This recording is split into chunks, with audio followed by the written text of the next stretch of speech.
Okay, I'm done with my Malcolm X moment.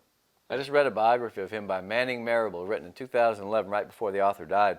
Worth checking out. Way different than Alex Haley's book. A lot more analytical, not so much. Get your hand out my pocket. Right. Oh my God, this guy knows. He's a history teacher, of course. Yeah. All right. So I'm through with my civil rights moment. That's what they said, by the way, right before they shot him.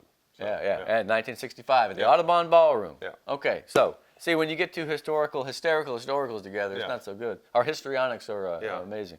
Yeah. Okay. Ready? Yeah. Defense. All right. Defense. Ready? Defense. All right. D-line. We're gonna start with them right away. D up. That's what they say now. Now, if you would have saw the first round game for this team, Ed Calchelsa played lights out. Mm-hmm. Led by their defense. Their offense was incredible that day also. 50 points. Yeah. But then... D lineman. Oh, God. Julio Contreras. Look, Julio Contreras has been... Him and Seth Garcia was another guy who was great for Ed Calchelsa. Julio Contreras, when he got hurt, he was off and on last, it really hurt that team. I mean, we talked about the injuries on offense for Ed Couch all year because they had all kinds of stuff going on.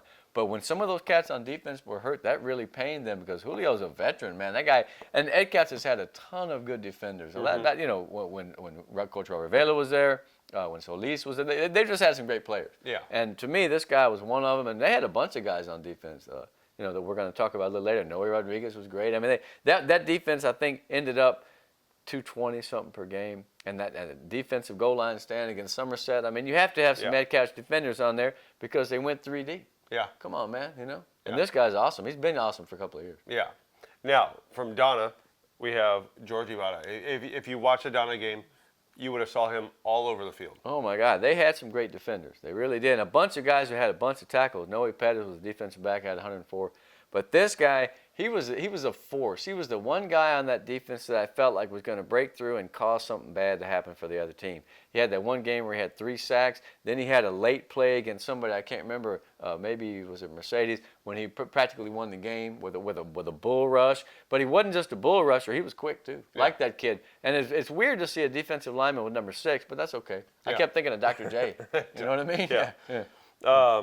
Now, from Sherryland, if you want to saw Sherryland play against Mercedes in the first round, you want to, there's games after game. I mean, they play their hearts out all season. You got to remember that's a team that, lost, half they their weren't kids. Supposed to be there. Yeah. Decimated by graduation and the split. No. Beto Ruiz was far and away just a long, lanky drink of water, and he had great chase speed, and he was always making the play. If you look up and it was 90. 90, 90, 90. I mean, that guy was a really good player. He's been that way for a couple of years, too. I mean, they lost one of their best defenders a couple of years back when Joe Garza went to Pioneer. They played different positions, but I think that guy stepped up and really solidified that defense. They had a bunch of kids that had good seasons, man. But to me, Beto's he's just a first-class player, and he has been for 2 seasons. Yeah. Now, at linebacker, didn't really matter offense or outside linebacker, inside linebacker. Right, yeah. It didn't really matter. We're looking at overall talent. Ed Calchelsa, we talked about the line. You got to talk about the linebackers. Sammy Allardyce. Mr. Motor, okay? That guy's motor. He just always was all over the field. He probably wouldn't win the 40-yard dash among linebackers, and he may not be the strongest linebacker, although he's pretty strong.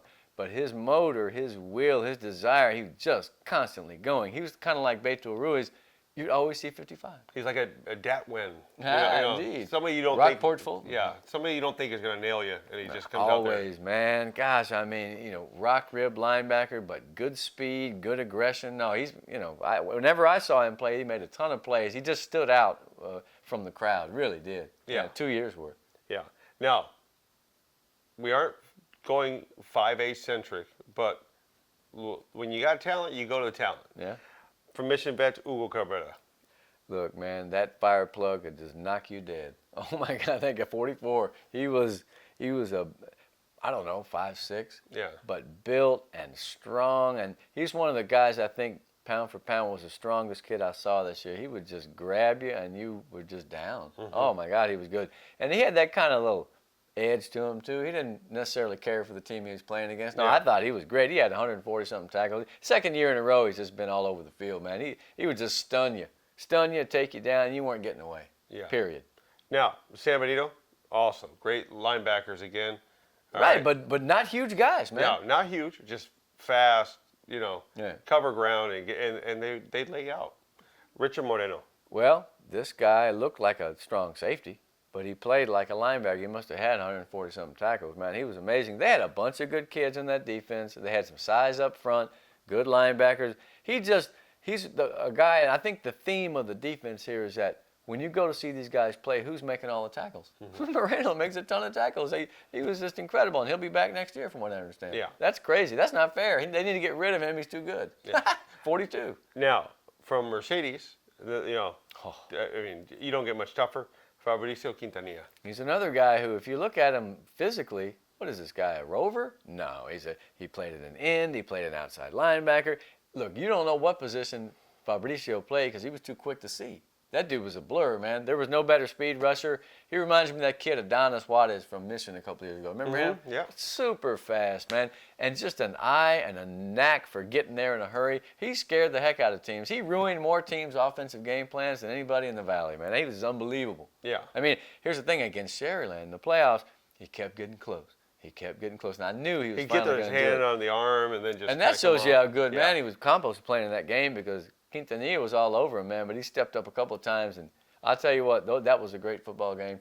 But I think Fabricio's on a team with had some great defensive players. He, to me, was just kind of like Ibarra at Donna. He was just a force that would make things happen wrong for the other team. Oh, God, he was quick.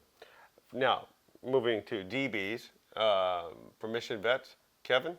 Libano. Yes. You're gonna think that when you see these defensive backs that we have a bias toward physical defensive backs. Because you say that Fabricio looked like a rover. Well, Libano could have been a linebacker in a minute, man. That dude was big. 130 tackles, 3 interceptions, and he's just a bruiser. Yeah. He'd bring it. And, I saw him on the goal line stick some guys. He stick one of the kids from Vela. No, he was a man. He was a great player. It's 2.5 years worth. He's a veteran. No, he was one of the reasons why they did so well and went over there and beat Donna in the playoffs. Yeah, I think our next one got newcomer of the year in his district from Vela. It's going to be Taylor. Clow rhymes with pow. No, look, I mean, Vela had their troubles on defense this year. They made some big plays, and like I said the other day, their yardage and their point totals were not as bad as all the hype would say. It's just compared to that offense, man, anything's going to look like a weak sister. But this kid was strong, physical, pretty fast, and he liked to hit. He was an aggressive kid. Some guys that come off the field and they just sit there and wait to go back on. Yeah. But he would be prowling around, kicking stuff up and getting mad, and I was afraid he was going to hit me a few times. No, Clow rhymes with pow was tremendous. I didn't know anything about him at first, but then I went to the first practice on the first day. It was 186 degrees, and I'm like, who is that big, good-looking kid? Like he's going to try to hit somebody even though they're not even in pads. And it was him. And little did I know that he would end up as a transfer being one of the best players around. Yeah. Heck yeah. Now, Weslaco. You can't talk about Weslaco without talking about their defense, their corners. At the beginning of the year, we didn't know what to expect. Well, we do now in Diego Rodriguez. He played all over that secondary, and look, here's another guy who he wasn't that huge, but he will hit you, and he will cover. And that Weslaco defense, I mean, ask Los Fresnos about by district. They put it on him pretty good.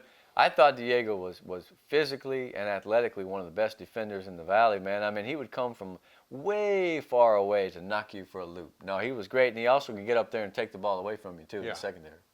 Now, from Los Fresnos, our other DB, Fabian Rodriguez. Well, Fabian, as I understand, was the Defensive Player of the Year in the district, and that made perfect sense to me. He's played a number of different positions. I remember him as a linebacker, then a safety, then back to linebacker. He even ran the ball, scored some touchdowns this year. I bet that was exciting for him. No, he's just a great tackler. They've had some good ones in the past. Go back to those 08 teams. They had some killers, man. Gonzalez, remember Ivan Gonzalez, I think his name was? No, but this guy is one of the best. Not huge, but I think pound for pound he's very strong. He must be a hard worker in the weight room. But no, he's a playmaker, a game breaker, and there's a reason why he was Defensive Player of the Year, because he's just a stud. Yeah. Now, at punter / linebacker, Carlos Batiste from Valley View. Look, I know Valley View didn't do that great this year, but they did. They really did. They had a good defense. You ask them coaches that played against them, did they give them a scrap? And this guy was the best of the bunch for them, and from what I understand, a good punter, but I mean a great linebacker, and he has been for 2.5 years. They don't get a lot of credit. They don't get a lot of respect. So Carlos Batiste, man, hey, this one's for you, man, because I know you're a player. Yeah. Now, moving on to our second great team name defense. Too, Batiste. Batiste, yeah.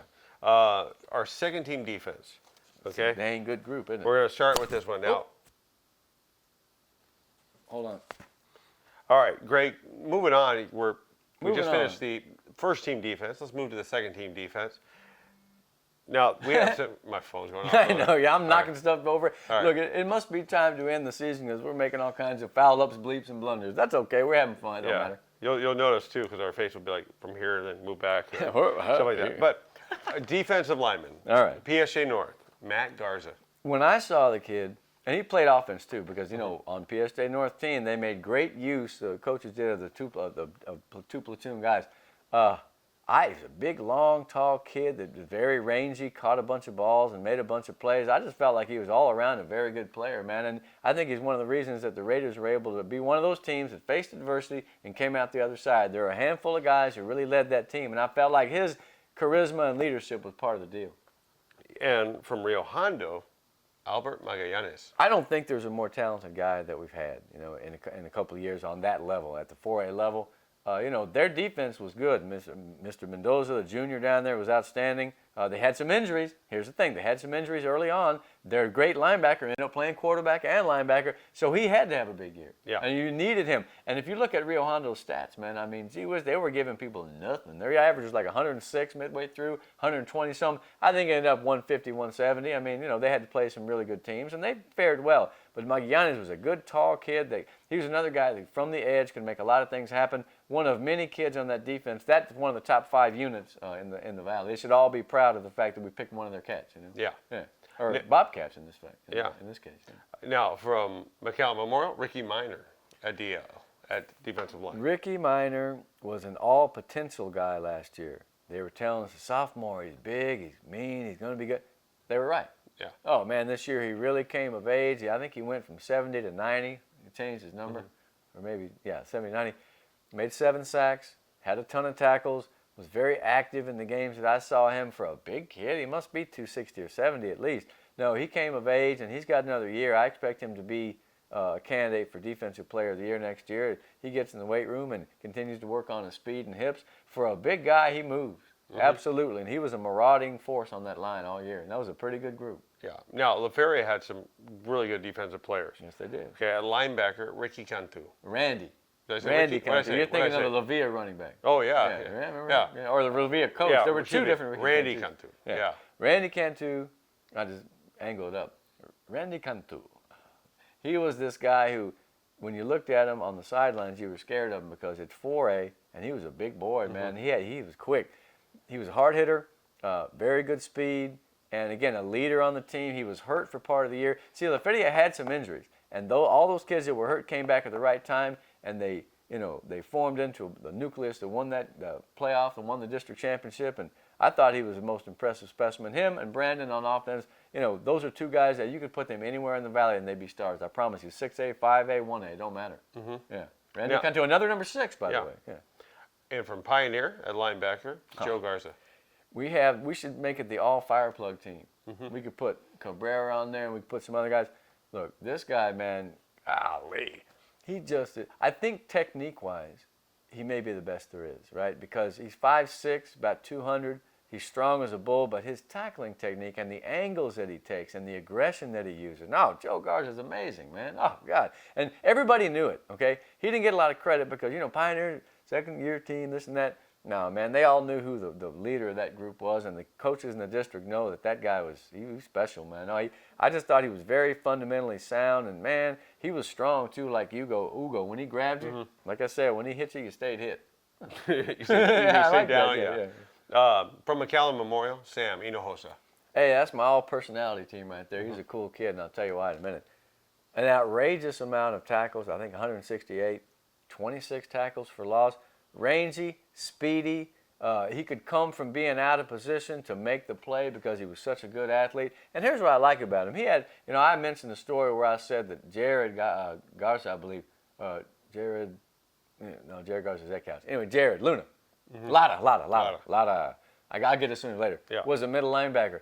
And old Sam, man, he was very polite but very emphatic in saying, I'm the middle linebacker. And I love that attitude because he wasn't mean about it. He wasn't disrespectful. He was cool about it. That's why I put him on my personality team because there's a guy that has some maturity. He wanted to say, come on, dumbo, what are you doing? But he was cool about it. And of course, I put it in the story. You know me, man. I get my facts straight eventually. So, no, I liked him, a good, long, tall kid. I don't know whether he's going to go somewhere, but I'll tell you what, on that frame, he could be 20 pounds heavier, and he could be dangerous in college. I really feel like he has a shot.